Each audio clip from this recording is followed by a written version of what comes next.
नमस्कार, माय महानगर लाईव्ह मध्ये तुमचं स्वागत आहे। मी प्रणव कांबळे। मी सध्या उभा आहे आझाद मैदान मुंबई येथे। एका बाजूला राज्याचे पावसाळी अधिवेशन चालू आहे, तर आझाद मैदान मुंबई येथे राज्यभरातून विनाअनुदानित शिक्षक येथे आंदोलनासाठी आलेले आहेत। विनाअनुदानित शिक्षकांच्या अनेक मागण्या आहेत। याच संदर्भात आपण बातचीत करण्यासाठी काही शिक्षक आपल्यासोबत आहेत, त्यांना आपण विचारणार आहोत त्यांच्या नेमक्या काय मागण्या आहेत, त्यांचे नेमके काय प्रश्न आहेत। दादा, कुठून आलाय तुम्ही? आम्ही जळगाव पाचोरा। ओके, काय मागण्या आहेत तुमच्या? आमच्या मागण्या आहेत की आम्हाला वाढीव टप्पा अनुदान मिळावं आणि शासनाने आमच्यावर अन्याय करू नये। 2 ऑक्टोबर 2024च्या शासन निर्णयानुसार 14 ऑक्टोबर 2024च्या शासन निर्णयानुसार आमचा पुढचा वाढीव टप्पा मिळावा, एवढी आमची शासनाकडे विनंती आहे। आता काय वाटतं की शासन याबद्दल सकारात्मक भूमिका घेईल असं वाटतंय?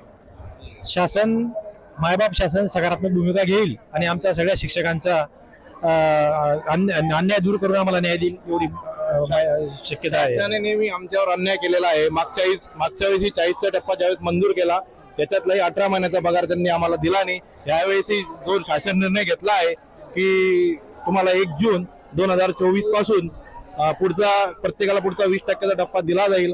आज तुमचा जुलै महिना चालू आहे, मग 1 वर्ष जवळपास होत आहे। मागणी एवढीच आहे की आम्हाला पुढील टप्पा मिळावा, पण आमचा जो मागचा एरियस जो मंजूर केला आहे तो सुद्धा मिळायला हवा। तिथून जो टप्पा मंजूर केला आहे तो एरियस सुद्धा आम्हाला मिळायला हवा। तुम्ही कुठून आलाय? सर, आम्ही पाचोरा, जळगाव जिल्हा। अच्छा, काल मंत्री गिरीश महाजन आलेले होते, त्यांनी काय ते येतात सर्वजण आणि आश्वासन देऊन जातात, त्याच्यानंतर काही कारवाई होत नाही। आज 11 वाजता आम्ही बैठक घेऊ असं त्यांनी सांगितलं, अजूनही काही दिसत नाही आहे। आता चालूच उद्धव ठाकरे साहेब, सकाळी पवार साहेब, काल रोहित पवार रात्रभर बसलेले होते आमच्यासोबत, काल सुप्रियाताई आलेल्या होत्या।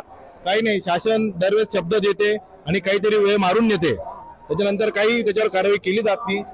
शासनाने विचार करा, बऱ्याच शिक्षकांचं वय आता जवळपास कोणी 55, कोणी 56 एवढं होऊन गेलंय। मग टप्प्यावर लोक रिटायर होतील का, हा विचार शासनाने केला पाहिजे।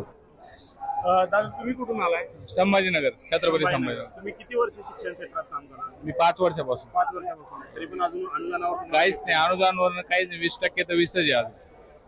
काही बांधव आमचे 60 वर, काही 40 एवढं चिखलात बघू शकता तुम्ही, पाण्यात आलेले आहेत, एवढं पावसाळ्यात एवढे हाल होत नाही, तरी शासन आमच्याकडे दुर्लक्ष करते। आणि गिरीश महाजन भाऊ आले होते काल, त्यांनी आम्हाला आश्वासन दिले, पण तरी काही होऊ शकलं नाही। आज मीटिंग लावणार होते। किती दिवसापासून? इथं मी 5 दिवसापासून। काय वाटते, होईल काय? तुमच्या मागण्या वगैरे मान्य होतील असं काय सकारात्मक पाऊल सरकार उचलेल असं वाटतंय? वाटतेच आहे, अजून अधिवेशनाचे 3 दिवस आहे, त्यामुळे आहे आशा, पण समजेल आता काय होतं काही लवकरच। चालेल।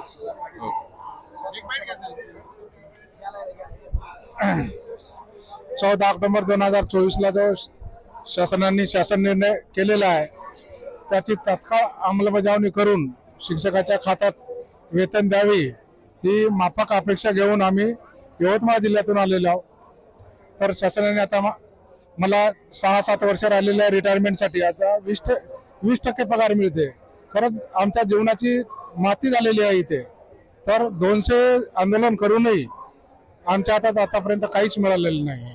तरी शासनाने त्वरित आमचा निर्णय आम्हाला द्यावा आणि लवकरात लवकर आमच्या खात्यात पैसे टाकावेत त्यांनी। धन्यवाद।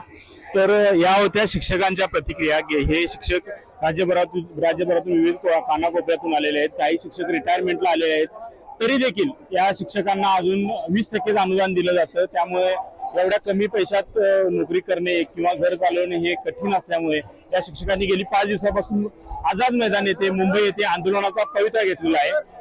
आझाद मैदान मुंबई येथे आंदोलनाचा पवित्रा घेतला आहे। यामुळे आता राज्य सरकार यावर कोणती भूमिका घेतं, राज्य सरकारचं यावर काय म्हणणं आहे? मंत्री गिरीश महाजन हे देखील काल या आंदोलनाला उपस्थिती लावून गेलेले आहेत आणि शिक्षकांच्या काय मागण्या आहेत त्या संदर्भात त्यांनी चौकशी केलेली आहे।